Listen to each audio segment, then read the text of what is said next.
Assim oramos em nome de Jesus. Os santos dizem amém. Amém, amados?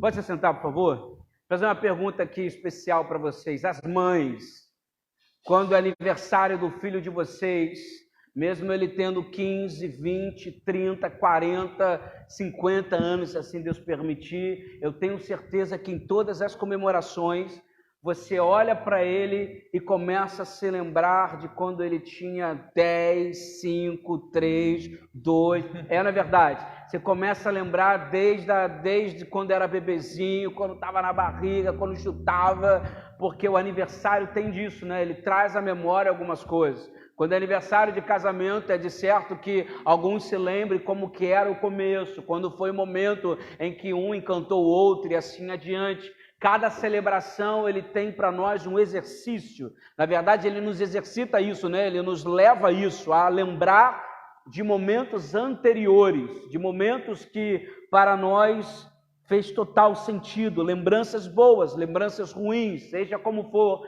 mas cada momento nos traz a memória. Vejo, porém, quando digo memórias ruins, eu falo especificamente quando a gente pensa no aniversário, numa data comemorativa de alguém que vier a falecer, ou de um pai, ou de uma mãe, e aí naquela data você se lembra, poxa, hoje era o dia que meu ente querido fazia aniversário, completava mais um ano de vida, e você talvez sinta um pouco de tristeza, mas ao mesmo tempo você também lembra de como que era antes. Então toda comemoração, ela nos leva a esse exercício, a esse momento. Mas uma das coisas mais legais no aniversário é que você come e bebe bem. Amém, amados?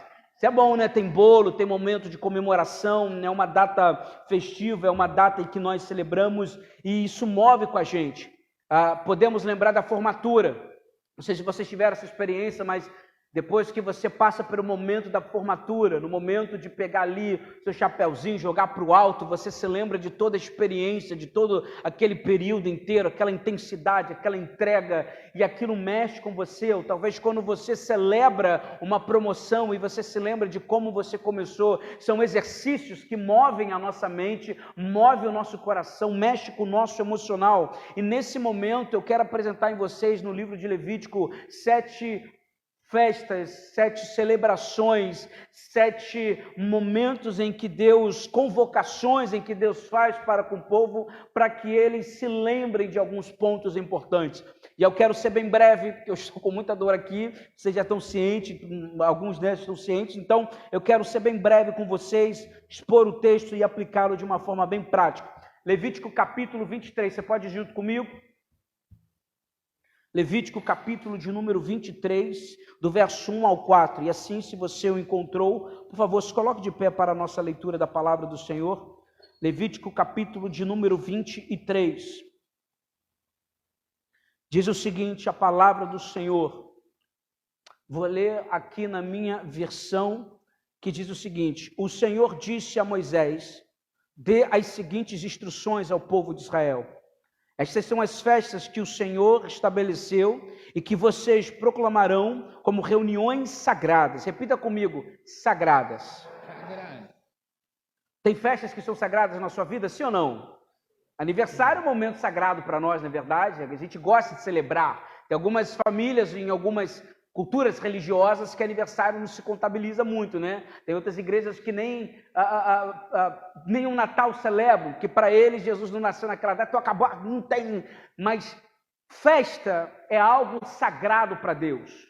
Comer à mesa é algo sagrado para Deus. Isso nos traz algumas memórias e precisamos exercitá-la. Então, veja, dê as seguintes instruções ao povo de Israel, quando entrarem na terra... Opa, estou lendo o texto totalmente errado, misericórdia. Dê as seguintes instruções ao povo de Israel, estas são as festas que o Senhor estabeleceu e que vocês proclamarão como reuniões sagradas. Verso 3, vocês têm 6 dias na semana para fazer os trabalhos habituais, mas o 7º dia é o sábado, o dia de descanso absoluto e da reunião sagrada. Não façam trabalho algum, pois é sábado do Senhor, pois é o sábado do Senhor e deve ser guardado onde quer que morem. Verso 4. Além do sábado, estas são as festas que o Senhor estabeleceu, as reuniões sagradas que serão celebradas anualmente no devido tempo. Repita comigo: o meu Deus gosta de festa, gosta de celebração. Você pode dar uma glória a Deus por isso, amado? Isso é bom demais. Deus é um Deus festivo. Feche os olhos, Senhor, fala aos nossos corações em nome de Jesus. Amém. Pode sentar, queridos. Quando a gente lê o livro de Levíticos, nós somos tomados por alguns sentimentos de frustração, de desespero, mas hoje eu quero falar sobre um sentimento de muita alegria, muito bem ministrado pelo irmão Wagner domingo de manhã, domingo passado, sobre o momento das alegrias, das bênçãos. Nós somos, ao mesmo tempo que lemos Levíticos, nos encontramos em algumas crises. Eu particularmente, quando me deparei com o Levítico capítulo 18, e uma tarde de quinta-feira no culto nós trabalhamos esse texto, quando me deparei com aquele capítulo, eu percebi quão imprevisível nós somos. Como o ser humano consegue ser tão ruim?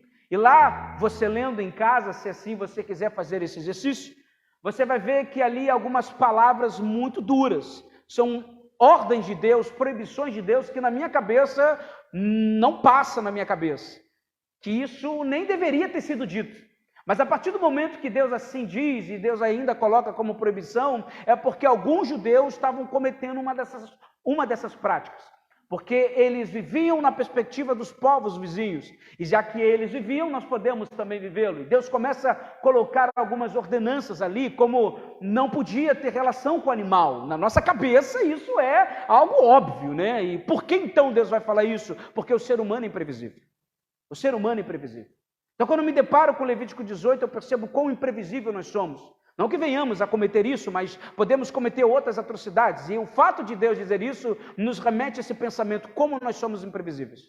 Como nós podemos fazer coisas que aos nossos olhos é algo detestável, mas quando nós nos vemos tomados de ódio, tomados de raiva, nós acabamos e cometemos aquilo que nós odiamos. Nos tornamos aquilo que nós odiamos. Então quando eu me deparo com Levítico capítulo 18, eu percebo que eu sou uma pessoa que preciso andar com pessoas que creem no Senhor. Eu preciso caminhar com pessoas fortes na fé, porque eu sei como eu sou um ser humano e quão imprevisível eu sou. Há momentos que eu estou feliz, há momentos que estou triste, há momentos que trago alegria, há momentos que eu trago somente tristeza, dor e lágrimas, e assim vai indo. Logo, também me deparo com uma outra coisa quando leio o livro de Levítico. Eu percebo que eu sou um pecador e que eu preciso urgentemente da graça de Cristo. Eu preciso urgentemente caminhar dia após dia com o Senhor. Quando me deparo como nós aprendemos, né, no domingo, sobre os sacrifícios, eu percebo como que eu preciso do Senhor, porque eu sou um ser humano pecador, e Levítico deixa isso bem explícito para mim. Olha, Deus é santo, e para andar com Ele, você tem que viver um caminho de santidade. E a terceira coisa que eu percebo no livro de Levítico é quão difícil é lidar com a luta da carne. A luta entre o espírito e a carne é uma luta intensa. E aí eu me encontro em dias de muita frustração. E aí eu paro e penso: poxa, eu tenho orado tanto, eu tenho buscado tanto, e me caio nesses mesmos erros. Por que eu não consigo vencê-los? Por que eu não consigo ter êxito nisso? Porque uns conseguem e outros não. Qual é a minha dificuldade? Eu vivo num tempo de oração, de jejum, e depois, em 3 dias, eu entro numa queda emocional, num desespero, num sentimento de solidão. Parece que a minha fé vai indo embora, me sobe uma frustração, isso entra numa crise, e aí eu percebo que o livro de Levítico apresenta que o ser humano é assim.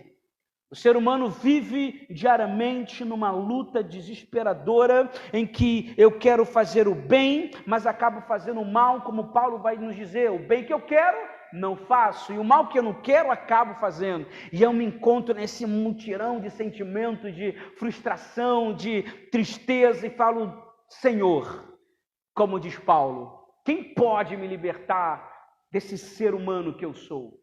Graças a Deus pela vida de Cristo na minha e na tua vida, não é verdade? E o livro de Levítico nos faz entender isso. E uma das coisas que observo é que quando eu leio Levítico, eu percebo quão eu sou parecido com aquelas pessoas a qual Deus está direcionando suas palavras por meio de Moisés ao seu povo. O povo de Deus é um povo disperso que precisa ser reunido. É um povo pecador que precisa ser purificado. E terceiro, é um povo sofredor que precisa receber a alegria. Já reparou que se a gente viver numa intensidade de lutar, parece que a alegria vai embora? Às vezes nos falam de um evangelho que não há momento de alegria, não há momento de sorrir. Parece que é uma luta tão intensa que a gente perde o prazer das coisas. E aí eu não quero ser repetitivo ao que ministrei no primeiro culto do ano, né? Quando eu falei que Deus nos convida a viver uma vida maravilhosa, mas eu quero apresentar para vocês algumas coisas em que Deus ele vai nos mostrar, em que Deus cria 7 festas para o seu povo. E cada festa era um período sagrado para Deus, e que se tornaria sagrado para o seu povo.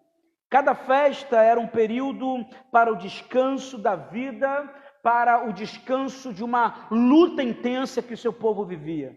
E esses dias especiais, essas celebrações, ajudariam a recordar seus atos, os atos de Deus para com o seu povo, os atos de criação, os atos de livramento. Ele ia trazer para eles um sentimento de refrigério. Então, cada uma dessas celebrações, ele tinha um intuito especial. E eu quero pontuá-las para que a gente possa, então, aplicá-las mais à frente. Mas tem um livro chamado Liturgia do Ordinário. O pastor Cleiton me informou isso, que eu achei interessantíssimo, que diz que cada liturgia é um ensinamento para viver os ciclos da vida. Cada festa litúrgica aqui é um ensinamento para lidar com a vida. Isso tem tudo a ver com o texto que nós vamos apresentar. Então eu quero falar sobre as fases que cada festa ela tem para conosco. Como que pode ser aplicada para nós. Ler Levítico 23 é muito grande, mas então nós vamos começar com o primeiro ponto que Deus vai trazer para nós, lá no verso de número 3. E esse para mim é um dos mais prediletos. Verso de número 3, 6 dias de trabalho se fará, mas o 7º dia será o sábado do descanso, santa convocação.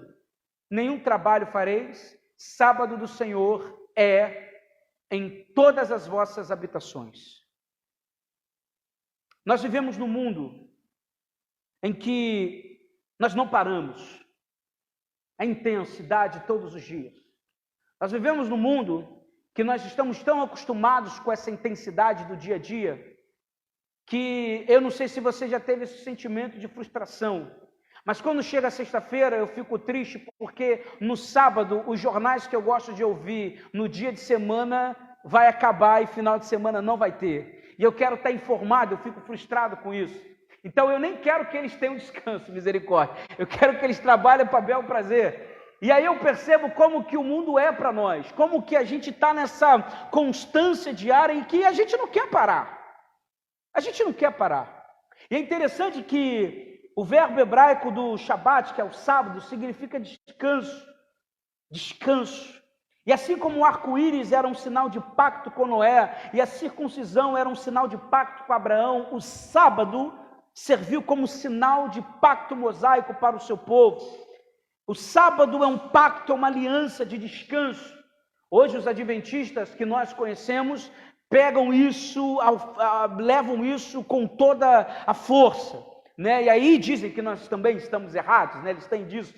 Mas a questão não é mais o sábado ou o domingo, isso não é uma crítica para nós, porque nós aprendemos que Jesus, ele mesmo afirma que ele é o sábado, ele é Senhor do sábado, e que no sábado é permitido fazer o bem.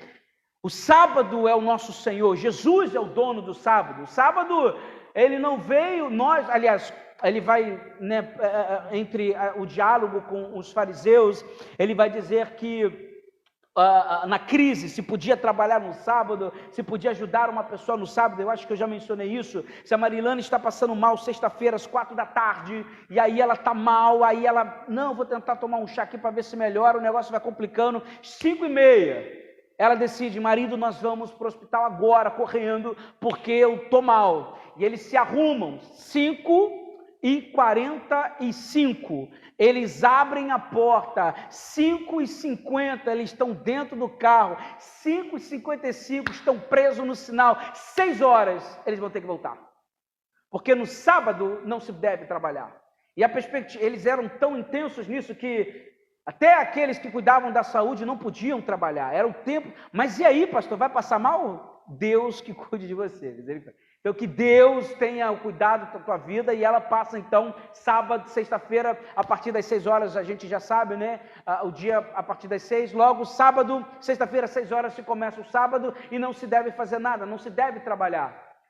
E o ponto crucial do sábado é que eu acho isso fascinante, seja o sábado para você, o seu domingo, ou o seu domingo, isso não tem importância para mim, mas o ponto que é mais interessante, quando Deus pede para que a gente reserve o sábado, Ele nos está chamando para uma convocação, Ele nos convoca para um descanso. Porque os 6 dias são tão intensos, que é uma obrigação nossa descansar. Deus está dizendo, você precisa parar para você descansar, ter um tempo comigo, ter um tempo com a sua família, ter um tempo com os seus. E se você parar e analisar, quantos pais hoje não se arrependem de não ter curtido os seus filhos, não terem visto ele crescer, porque era tanta intensidade, o desespero de que a família tenha tudo, que ele nunca aproveitou com seus filhos. Quantos pais não sofrem por isso? Quantos de nós, como filhos, não sentimos a tristeza de não ter tido um relacionamento com os nossos pais mais afetivo, porque era uma intensidade, eram obrigações, e isso e aquilo, e no final das contas, aquele sentimento que era para ter sido criado no dia do descanso não fora criado. E aí a primeira ordenança do Senhor, a primeira convocação do Senhor é para que o sábado fosse o momento dedicado ao Senhor e à família. É sentar à mesa e olhar para sua esposa, olhar para o teu marido. Pode ser feio, não tem problema, mas ele é teu, é do Senhor, amém? Veja, é você olhar para os seus e se alegrarem, é olhar para os seus filhos e viver, brincar com eles, porque nós sabemos que no correr da semana é uma intensidade, a escola, trabalho, a faculdade, é isso, mal se vê, mas nesse dia é o dia de você contemplar aquilo que Deus deu para você. Sábado é dia de descanso, é uma convocação ao Senhor, guarde um dia para estar com os seus. Isso deveria ser para nós uma obrigação até hoje. Qual é o dia que você sai com a sua esposa? E aí, misericórdia. Qual é o dia que você sai com seus filhos? Qual é o dia da família? Qual é o dia que você faz isso? Pastor, não dá. Cuidado, que é cilado. É cilado. Porque se Deus priorizou um dia para a família, é porque Deus, o Criador dos céus e da terra, Ele sabe o que vai acontecer se você assim não fizer. Quantos filhos são distantes dos seus pais? Quantos pais são distantes dos seus filhos e vice-versa? A primeira convocação é de você viver com a sua família, uma aliança. E eu tenho certeza que se o sábado ou o domingo, o dia do descanso, fosse para nós uma prioridade, muitas pessoas não teriam ataques cardíacos. Muitas pessoas não teriam hoje a doença que é chamada de borderline, né? Que é muito excesso de trabalho. Se as pessoas entendessem que tem que ter um dia para o descanso. Um dia para o descanso. A segunda convocação está em Levítico capítulo de número 23, verso 4. São estas as festas religiosas, quando o povo deverá se reunir para adorar a Deus, o Senhor. Cada uma dessas festas será realizada na data marcada. A primeira festa é a Páscoa. Páscoa é o memorial da redenção dos filhos de Israel e a sua saída do Egito. É uma celebração que nos remete ao passado, de onde Deus nos tirou e aonde Deus nos colocou. Na Páscoa nós exercitamos a nossa mente e o nosso coração a lembrar da nossa antiga condição, para lembrarmos como era uma vida de sofrimento, para lembrarmos que como nós sofríamos quando um filho nascia, um menino, e a gente tinha um medo, pavor de que um faraó quisesse matá-lo. Na Páscoa eu exercito a minha mente e meu coração a lembrar de coisas que eram para mim pavorosas. Ali eu estou celebrando aquele momento em que Deus me tira de um momento de tristeza para um momento de alegria. Tem gente que cria aniversários que são fora do seu dia de nascimento. Como assim? Venci um câncer, eu celebro esse dia. Eu celebro o meu último dia de quimioterapia, eu me celebro o dia em que eu nasci de novo, passei por um acidente e ali eu sobrevivi. Eu vou celebrar esse dia até a minha morte, porque foi o dia que Deus esteve comigo. É o dia que Deus diz, olha, a Páscoa tem esse intuito de lembrarmos dos momentos mais importantes de sofrimento e celebrarmos de onde Deus tirou e aonde Deus nos colocou. Paulo vai dizer para nós em 1 Coríntios capítulo 5, lá no verso de número 7. Joguem fora o velho fermento do pecado para ficarem completamente puros. Aí vocês serão como massa nova e sem fermento, como vocês de fato já são. Aí entra no ponto, porque a nossa festa da Páscoa está pronta. Agora que Cristo, o nosso Cordeiro da Páscoa, já foi oferecido como sacrifício. A Páscoa é Deus, Deus em seu infinito amor, nos lembrando que fomos o que fomos e onde estávamos antes de conhecermos Cristo. Éramos pecadores e agora eu celebro a Páscoa em Cristo Jesus, porque agora eu sei aonde estou. Então, a festa da Páscoa é lembrar de que o Deus me tirou do Egito e aonde Deus me colocou hoje. A Páscoa para mim e para você tem isso, é uma celebração, é algo que eu me lembro que é uma alegria única. Olha onde Deus me tirou de uma vida de pecado, aonde eu estou em Deus. Páscoa tem esse sentido, é lembrar da onde Deus me tirou e da onde Deus me colocou. E não existe festa, não se começa festa alguma, a qual nós iniciaremos a contar, se não tiver a Páscoa. Se não tiver Páscoa, não tem festa. Se não tiver o primeiro sacrifício, não tem festa. Por isso que Cristo é a maior alegria da nossa vida. Porque sem Cristo não tem alegria, não tem festa, não tem nada. Só tem uma luta constante com a vida, com exaustão, uma tristeza, mas Cristo é a alegria da nossa Páscoa. Essa Páscoa nos celebra Cristo Jesus como Senhor e Salvador. A segunda festa é a festa dos pães sem fermento. Lá no verso 6 de Levítico 23 diz, no dia 15 desse mês começa a festa dos pães sem fermento, em honra de Deus, o Senhor.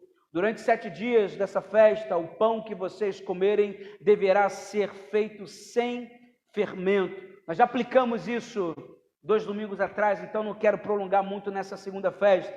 A festa dos pães sem fermento representa a comunhão com Jesus, que é o pão da vida, nos apresenta a necessidade de uma vida de santificação. O fermento, como já fora ministrado, tem esse sentido de que daquilo que é pecado, daquilo que é um ensinamento imprudente, que nós aplicamos então naquele domingo em relação ao Novo Testamento. Logo, a festa sem fermento é para nos lembrar da santificação. Os pães sem fermento nos traz essa memória.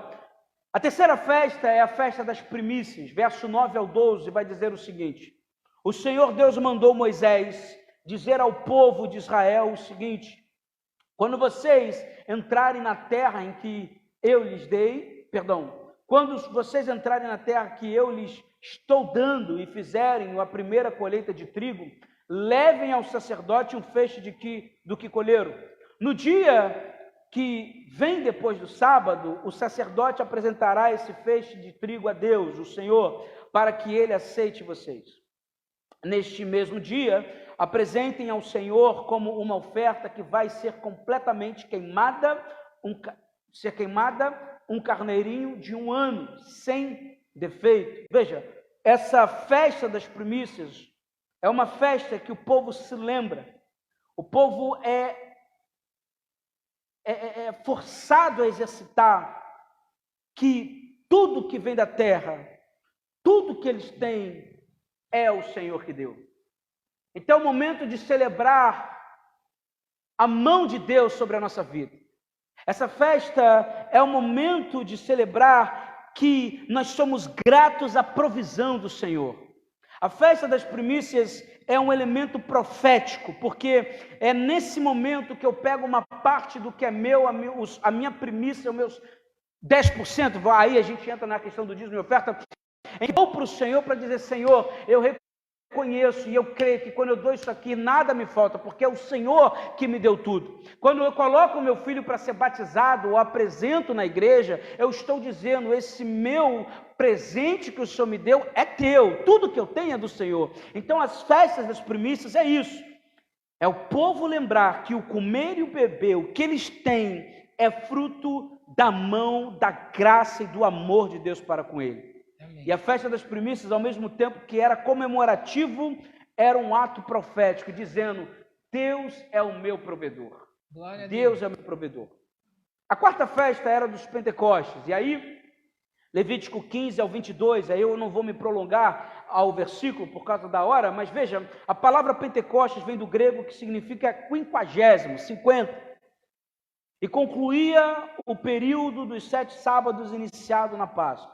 E durante essa festa, os judeus deveriam, primeiro, mostrar sua gratidão pela provisão de Deus trazendo as ofertas. Segundo, separando tempo para adoração.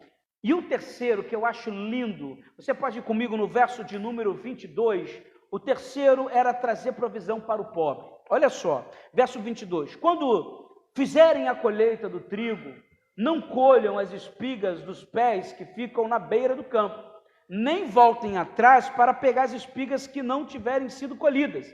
Deixem essas espigas para os pobres e para os estrangeiros.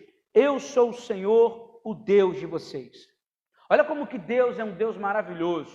Nessa festa, ninguém passava fome. Nessa festa, sempre tem lugar para alguém comer. Sempre tem uma mesa, uma cadeira para alguém sentar. Nessa festa, sempre tinha eu esqueci o nome, sempre tem um lugar para um penetra, né? Usando esse ponto. Mas se vocês se lembram desse ato, eu acho legal porque vocês vão se lembrar que uma mulher chamada Ruth estava com Noemi, voltando à terra de Noemi, e a Bíblia vai contar para nós que ela catava as espigas que caíam no chão, e ali era obrigação daqueles homens e mulheres que colhiam, deixar que caíssem. Por quê? Porque viam os mais pobres e pegavam do chão. Olha como que Deus é cuidadoso. Olha como que Deus é maravilhoso. Aquilo que eu consigo, aquilo que eu produzo, aquilo que eu estou colhendo, eu também preciso deixar uma parte para aqueles que precisam. E nesse momento do Pentecostes, é isso. Talvez a nossa mente vai se lembrar automaticamente de Atos capítulo 2, porque quando a gente fala da descida do Espírito Santo no Pentecostes, a gente talvez entra numa confusão, mas o Espírito Santo desceu no momento da partilha, no momento de celebração. Então, um excelente lugar para o Espírito Santo se manifestar é um lugar de festa, um momento em que estamos como um povo unido, orando, agradecendo a Deus, celebrando quem Deus é. Ali que foi o momento que o Espírito Santo desceu, em que todos os povos, aliás, todos os judeus de todos os povos estavam ali reunidos num só lugar. E por isso, Deus escolheu aquele momento, aquela celebração, aquela peregrinação, para que o Espírito Santo descesse e uma multidão viesse a se converter. A quinta festa, que eu acho a mais interessante, é a festa da trombeta. E aí eu não quero ler só, você pode ler comigo o verso 23 ao 25, vamos lá? Acompanhe comigo no Data Show a partir do verso 23, Carlão. Vai dizer o seguinte, é o mesmo livro, irmão, misericórdia, Levítico, não, é 23... Rapaz, está Levítico 15 aí? Misericórdia. Levítico 23, varão. Levítico 23, verso 22. Aliás, verso 23. Isso. Vamos lá, igreja, 1, 2, 3 e...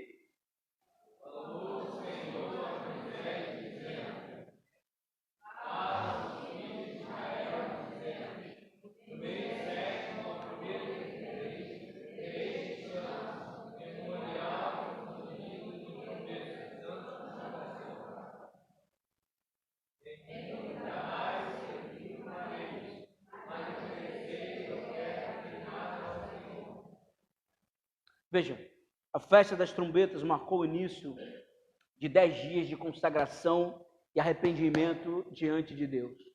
E essa convocação para a festa das trombetas, essa convocação de Deus para o seu povo é importante porque o som da trombeta foi uma espécie de alarme para que as pessoas entendam que é o momento de arrependimento, é o momento de de introspecção, onde as pessoas estariam orando, é o momento de recordarmos da restauração de Israel. E esse é uma das festas que eu acho mais fascinantes, porque a trombeta tem um símbolo muito forte para nós. Nós vamos ver isso na aplicação. A trombeta tem um sentido grandioso para nós. A sexta convocação é o dia da expiação. Lá no verso 27 vai dizer, Levítico 23, Carlão, que o dia 10 do 7º mês é o dia em que os pecados do povo são perdoados. Nesse dia ninguém deverá comer nada e todos deverão apresentar a Deus, o Senhor, ofertas de alimento. Em contraste com as outras festas, o dia da expiação deveria ser um dia de jejum, no qual o povo se humilha, expressa o arrependimento. Essa é uma festa talvez que a gente não goste muito, né? Festa sem comida parece ser uma coisa meio sem graça, né? Mas é uma convocação para nós entrarmos num processo de jejum. Um momento em que nós entendemos que precisamos de arrependimento dos nossos pecados. E a terceira festa, a terceira convocação, é a festa mais linda de todas, que é a festa das barracas. Lá no verso 33 ao 34 vai dizer o seguinte: o Senhor Deus deu a Moisés as seguintes leis para o povo de Israel. O dia 15 do 7º mês é o dia em que começa as festas das barracas. Essa festa, em honra de Deus, o Senhor, durará 7 dias. Quantos querem 7 dias de festa? Dá uma glória a Deus. Isso é maravilhoso, isso é bom demais.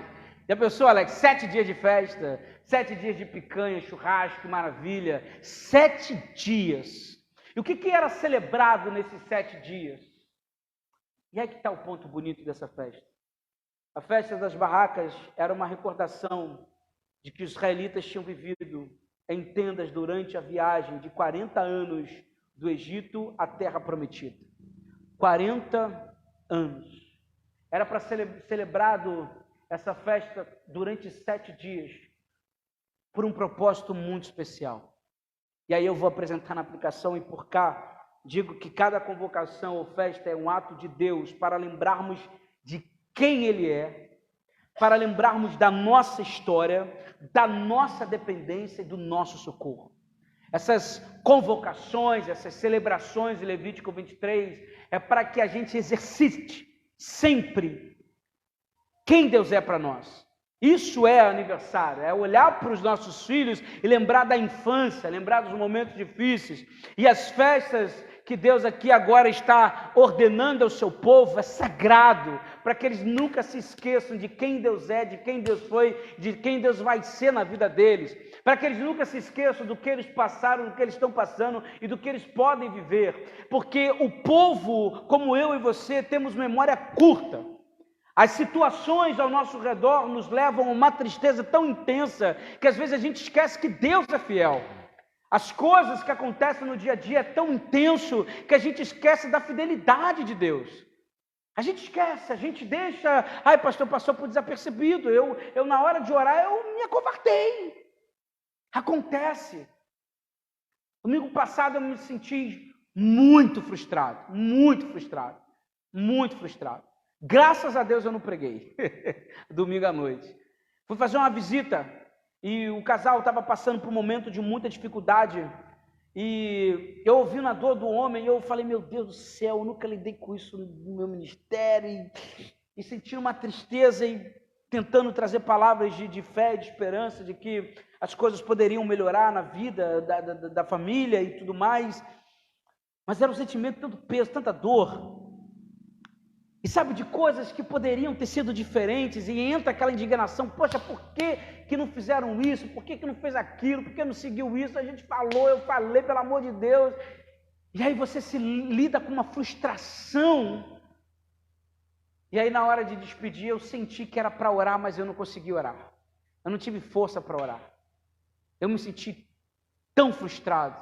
Sabe aquele sentimento de pai e de mãe que falou para o filho, explicou, desenhou, meu Deus, fez de tudo, e o filho mesmo assim bate a cara na parede. Aí você fala, meu Deus do céu, misericórdia. Filho a gente pode bater, né? Puxar a orelha e tal, eu te avisei. Mas como pastor, a gente não pode fazer isso, né? E aí eu falei assim, misericórdia. E eu não consegui orar, Fátima. Eu entrei numa frustração tão grande e saí de lá com um peso, sei lá, 30 quilos, saco de cimento veio sobre o meu ombro e eu falei, misericórdia, eu não consegui orar. Eu senti o espírito de orar, mas a carne não estava pronta. Essa é a frustração. E esse sentimento que a gente vive vem sobre nós, às vezes, diariamente, ou em casos específicos. E a gente fala, Senhor, eu falhei contigo. E por isso que essas festas são para nós lembrarmos de que a graça de Deus é maior sobre nossa vida.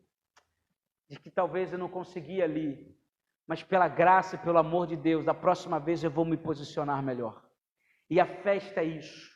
É lembrar, é recordar de quem Deus é, que é pela graça de Deus, não tem a ver comigo, não tem a ver com você, tem a ver com o sacrifício de Cristo na cruz. E por isso eu quero apresentar a vocês algumas aplicações, e aqui eu quero terminar, e permita-me fazer algumas explicações bem cirúrgicas, né, bem pontuais. A primeira delas tem a ver com o sábado. Como dito, este era o dia do descanso que nos leva a alguns questionamentos. Será que eu tenho tido intimidade com Deus? Será que eu tenho reconhecido o cuidado de Deus durante o período da minha semana? Será que eu tenho visto os meus filhos crescerem? Será que eu tenho dado valor à insegurança da minha filha, do meu filho? Será que eu tenho dado uma resposta para a tristeza do meu marido? Será que eu tenho dado uma resposta para o sentimento de, sei lá, de infelicidade da minha esposa? Será que eu tenho atendido a esses pontos cruciais que o dia a dia, o trabalho nos consome e a gente não consegue enxergar? O que eu tenho para comigo que o dia do Senhor é um dia da gente parar, sentar, respirar e enxergar as coisas. Porque o dia a dia não nos deixa parar, não nos deixa respirar e não nos faz enxergar muita coisa dentro de casa. E aí a gente entra em crise e diz, meu Deus, eu não sabia que o meu filho e a minha filha viveram isso. Eu não sabia que meu filho passou por essa experiência. E talvez a mãe que consegue parar, enxergar e respirar, falou, eu te avisei, mas você não estava atento. Poxa, eu não sabia que meu filho estava passando por esse problema no trabalho, que a minha esposa estava vivendo isso dentro de casa, eu não sabia. Não é que você não sabia, é que você não parou para descansar. Então a primeira exortação da parte de Deus e do teu pastor em nome de Jesus, pare para respirar. Fala para a pessoa ao seu lado assim, pare para respirar. Esse é um exercício. Deus quer que a gente viva a vida com alegria. E o dia a dia nos consome. Por isso que tem que ter um dia da gente parar, respirar, sair com os filhos, comer, viver isso. Você precisa fazer isso. Reserve um dia, irmãos, para você, para Deus e para a sua família. Não é que durante 6 dias da semana você não vai orar não, lá que você sem vergonha, hein? Misericórdia, ore sempre, mas aquele dia é único, é especial. A gente come todo dia com a nossa família, mas tem dias que a gente nem está vendo a cara do outro, né? Misericórdia. Acontece, faz parte, eu gosto muito de jornal, tem dias que a minha esposa quer sentar comigo para comer, eu estou olhando o jornal e comendo ao mesmo tempo. E aí ela quer falar, e eu olho para aquela cara e falo, misericórdia, deixa eu ver isso aqui, mulher, pelo amor de Deus. Acontece, é natural do nosso dia a dia, é normal. Então a gente tem que parar um dia, respirar, descansar, que isso é muito importante. Segunda coisa é que a festa dos pães sem fermento. Você conhece Jesus de ouvir falar? Você conhece o Jesus que os outros falam para você? Ou você conhece Jesus como Samuel conhecia, trabalhava no templo, fazia as coisas para o Senhor, mas a Bíblia vai dizer que ele ainda não conhecia o Senhor. Os pães sem fermento, aquela celebração, é para lembrar que eu tenho que ter uma vida de santidade, uma vida de intimidade com o Senhor. Essa celebração nos remete a uma intimidade, a um encontro, a um momento de purificar, um momento de purificação, de conhecer o Senhor, de intimidade com o Senhor. É um momento de dizer, eu sei quem Deus é, eu consigo enxergar Deus nisso. A santificação que o livro de Levítico nos instrui, nos faz buscar o Senhor diariamente, e daí nisso eu consigo contemplar o Senhor. E aí eu consigo discernir quem é Deus, quem não é Deus. Eu consigo discernir o que é palavra de Deus, o que não é palavra de Deus. Eu consigo discernir as coisas que estão acontecendo ao nosso redor. Eu consigo entendimento. Então, a festa dos pães sem fermento é isso. É o momento de me purificar, é o momento de conhecer a Deus. A terceira festa nos leva para as primícias. Nessa celebração, você conhece que Deus é o provedor. Eu quero fazer uma pergunta. Você conhece que Deus é o provedor da sua vida, sim ou não? E como você celebra isso? Como que você celebra isso? Como que você celebra o fato de Deus prover o trabalho a você? Como que você celebra isso? Como que você celebra que Deus é o Deus que cuida dos seus filhos? Como que se celebra isso? Ao iniciar o culto, abri com Efésios capítulo 5, verso 10, salvo engano, que vai dizer que procurem... E agora me fugiu a memória. Procurem agradar Jesus. Procura lá, pelo amor de Deus. Efésios capítulo 5, eu não quero errar a palavra aqui. Já achei aqui. Procurem descobrir o que agrada ao Senhor. Procurem descobrir o que agrada ao Senhor. O Senhor me agrada com a minha linda e maravilhosa esposa. O Senhor me agrada com a alegria de estar aqui com você. O Senhor me alegra, me traz alegria quando eu consigo respirar, quando há contentamento. Eu sei que Deus é provedor de tudo na minha vida, eu reconheço isso não é uma dificuldade, mas como que eu celebro isso? Como que, Marilane, você celebra o cafezinho que você fala que é viciado que seu marido traz para você? Como que você celebra, Maria, talvez, qual comida que você mais gosta? Nhoque, meu Deus, esse é um paladar poderoso, né? Nhoque, é uma coisa mais elegante. Eu sou da feijoada, o povo mesmo. Veja, como é que se celebra nhoque que você come? Como é que a gente celebra isso? Porque se Deus é provedor, nos permite viver isso, como que nós celebramos? O que Deus orienta na festa da primícia é para que a gente celebre o Deus que é provedor, que a gente não se esqueça daquele que tem dado a nós, frutificado a nós. Então, como celebrar a provisão do Senhor? E aí tem a ver com dízimo, tem a ver com oferta, tem a ver com ser grato na sua casa. É isso, essa é a maneira de celebrar. Eu celebro todo dia, quando a gente sorri, olha o sol que maravilhoso, olha que mar maravilhoso que nos é dada essa oportunidade, olha que dia poderoso, celebrar a alegria de ler um capítulo da Bíblia. Vocês não sabem que tem dias que eu quase solto fogos, porque eu li um capítulo, estou tão tenso, tão... igual muitos de vocês, que ler um capítulo parece pra gente que a gente, sei lá, é um ano novo. Caramba, eu consegui. Tá querendo dormir, tô cansado, frustrado, mas se eu conseguir ler um capítulo, que maravilha. Celebre isso.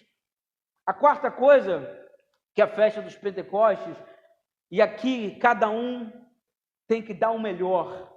Aqui, quando eu lembro de Pentecostes, obviamente, né, na nossa, talvez a gente fale muito mais, né, da questão da descida do Espírito Santo, mas o Pentecostes me faz lembrar que o Deus me deu algo, e com isso que eu recebi da parte de Deus, eu tenho que dar para alguém.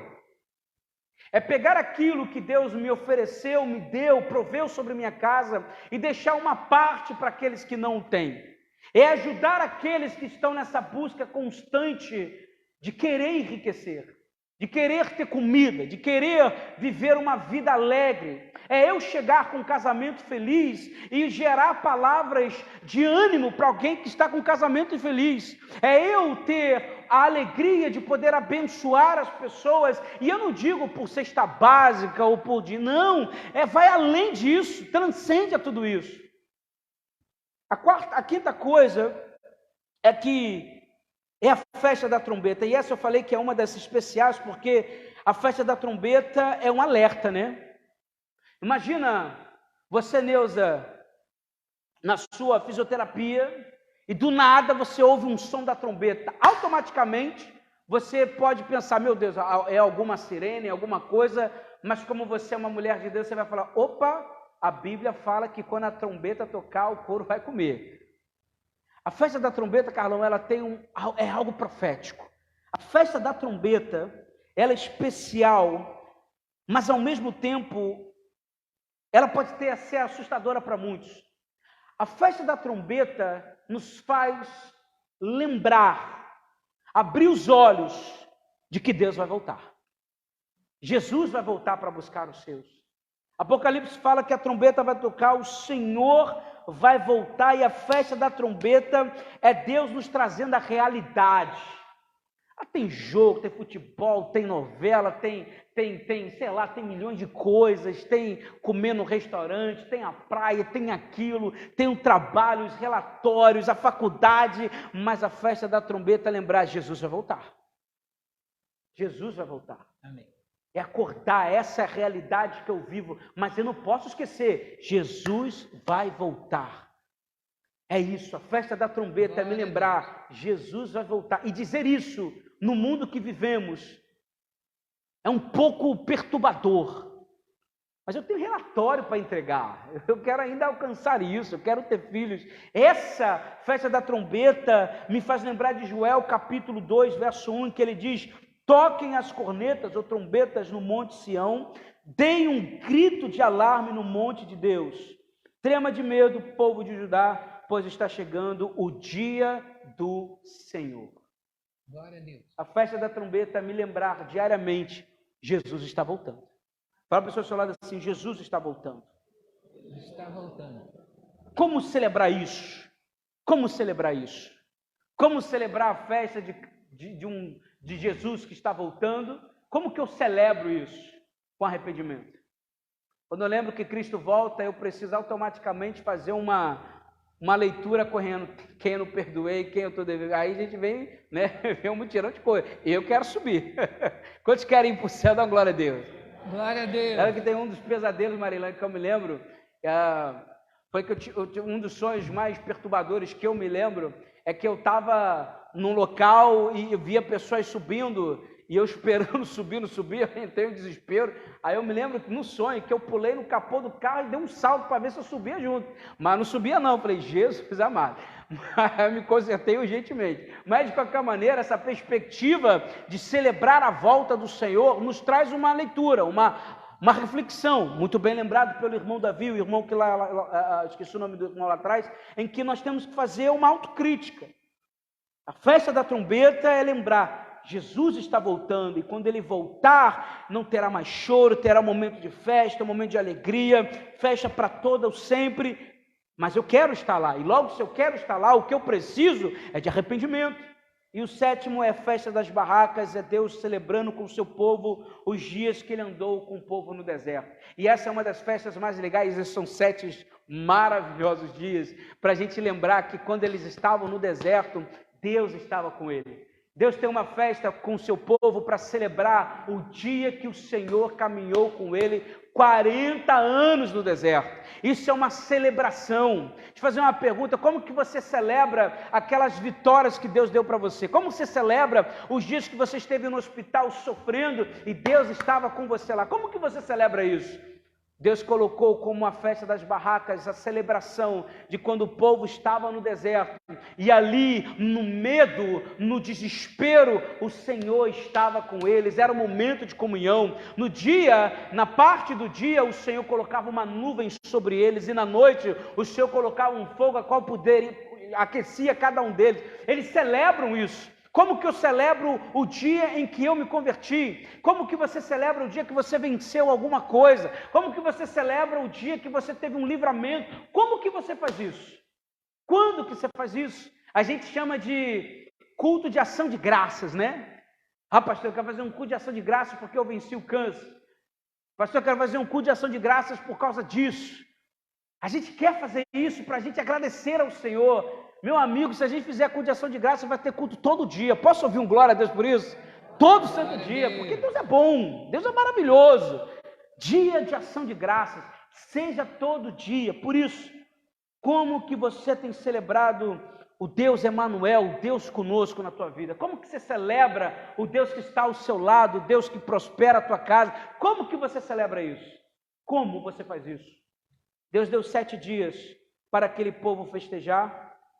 Deus fez uma convocação. Convoco vocês para que vocês celebrem comigo. Eu convoco vocês para que vocês vivam um momento de festa comigo.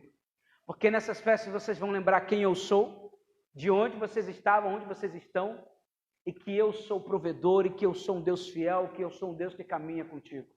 Fala para a pessoa ao seu lado assim, como que você vai celebrar a aliança, o amor de Deus na sua vida? Pergunta a pessoa ao seu lado, como você vai celebrar o amor de Deus na sua vida? Toca aí para mim, toca. Glória a Deus. Como que você vai celebrar o amor de Deus na sua vida?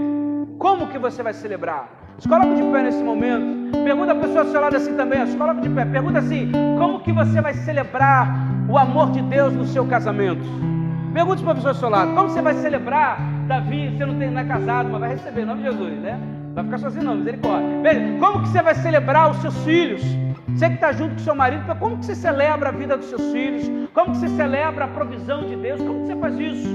Tem gente que precisa celebrar, agradecer a Deus. Senhor, eu quero celebrar com o Senhor hoje o prato que eu estou comendo, o nhoque que eu estou comendo. Eu quero celebrar, Senhor, a alegria pelo esse café que meu marido fez para mim. Eu quero celebrar essa comida que eu estou tendo a graça de comer. Eu quero celebrar esse valor que eu recebi do trabalho, fruto do trabalho. Eu quero celebrar, e é Deus dizendo, celebre, porque você lembra quem eu sou para você, o que eu vou fazer por você e que eu sou um Deus fiel na tua vida. Celebrar, nós precisamos celebrar. E isso, irmãos, para nós é importantíssimo. Eu quero encerrar fazendo uma última pergunta. Celebração é momento de recordar. Recordar. Você tem coisas que precisam ser lembradas? Lamentações, quero trazer à memória. Não, ainda não ouvi. Parece que o pessoal não está em festa. A festa não é, nós não estamos no último dia de festa com uma ressaca santa, né? Misericórdia. Veja, quero trazer à memória aquilo que me traz esperança. Eu quero trazer à memória aquilo que me traz esperança. É comer e lembrar que teve um tempo que você não tinha oportunidade de comer aquilo. É sair com o seu filho e se lembrar que teve tempos em que você lembra do teu pai ou que nunca saiu com você. Talvez olhar para sua esposa e ser grato a ela. Ela pode estar com bafo de manhã, com a cara amassada, misericórdia, mas você fala, meu Deus, eu sou alegre por essa mulher, porque tem outros casamentos que estão em briga, misericórdia. Eu não elogie ela em vista dos outros casamentos, assim não dá certo. Mas é você dizer, Deus, obrigado por esse presente. É olhar para o seu marido com aquela cara de sono, misericórdia, aquele mau humor, falar, Deus, obrigado por esse homem, queima ele, Jesus, eita glória. Mas, Senhor, obrigado por esse marido maravilhoso, porque é o Senhor que me presenteou. Eu preciso celebrar isso. Celebre isso em nome de Jesus. Recordação. Levítico 23 é recordação, é recordar aquilo que Deus faz, porque nós precisamos lembrar, irmãos, porque somos homens e mulheres que esquecemos rápido demais. São tantas coisas ao nosso redor que a gente esquece de quem Deus é, de como Deus faz e como as coisas acontecem. Por isso, nessa manhã maravilhosa, se você tem algo para agradecer a Deus, celebrar a Deus, eu convido você a sair do teu lugar e vir aqui ao altar e orar e agradecer junto comigo as muitas coisas que Deus fez por nós. Se tem algum motivo para celebração, então sai do teu lugar, vem ao altar do Senhor, vamos orar juntos, vamos agradecer juntos o Deus maravilhoso. Que hoje seja o nosso culto de ação de graças, a atitude de graça. Senhor, eu vou ao altar como ação de graças pelo que o Senhor fez na minha vida, pelos meus filhos, no meu casamento, com meus pais, com meu avô, com a minha avó, com o papagaio, com o cachorro, seja como for, mas é gratidão ao Senhor por tudo aquilo que o Senhor faz em nossas vidas. Senhor, nós queremos te agradecer muito, Senhor, porque o Senhor é um Deus maravilhoso. Te agradecer, Senhor, que quando o Senhor coloca essas celebrações, é para que o povo nunca se esqueça de quem Ele é, de como que Ele é um Deus poderoso, como Ele é um Deus justo, é um Deus santo, Senhor. É dizer, Pai, eu quero ter uma vida de santificação, porque quanto mais quanto mais me santifico, quanto mais eu conheço o Senhor, quanto mais intimidade eu tenho, mais eu dou prazer à vida que o Senhor me deu. Pai, eu quero te agradecer pela provisão, eu quero te agradecer, Senhor, porque o Senhor me dá a oportunidade de poder, com a provisão, comprar algo que eu goste, levar a minha esposa a viver coisas maravilhosas, meus filhos, presenteá-los, Senhor. Talvez quando lembramos da nossa infância não tínhamos nada disso, e talvez isso gerou para nós mágoas, mas nós somos gratos, Senhor, pelo trabalho, porque Ele nos proporciona coisas maravilhosas. Senhor, nós somos gratos pela provisão, Senhor, do nosso casamento, Senhor. O Senhor tem gerado em nossos casamentos alegria, felicidade, e mesmo em tempo de luta, Senhor, o Senhor nos faz lembrar de Ti, e isso nos fortifica, isso nos fortalece e nos faz caminhar da melhor maneira possível, os dois caminhando, abrindo mão de suas coisas, Senhor, mudando o seu interior, fazendo uma autocrítica para um crescimento espiritual. Senhor, nós te damos graças e celebramos, Pai, porque a festa de pães sem fermento é lembrar de uma vida de santidade.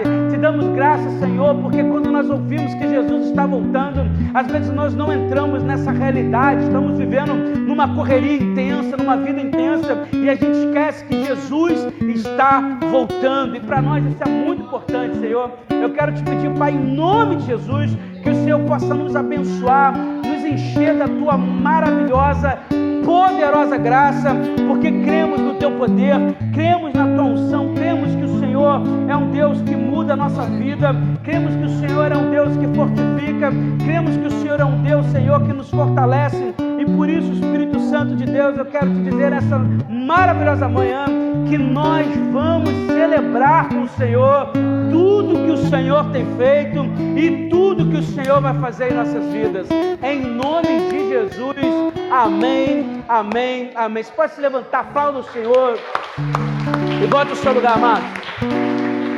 Amém, aleluia.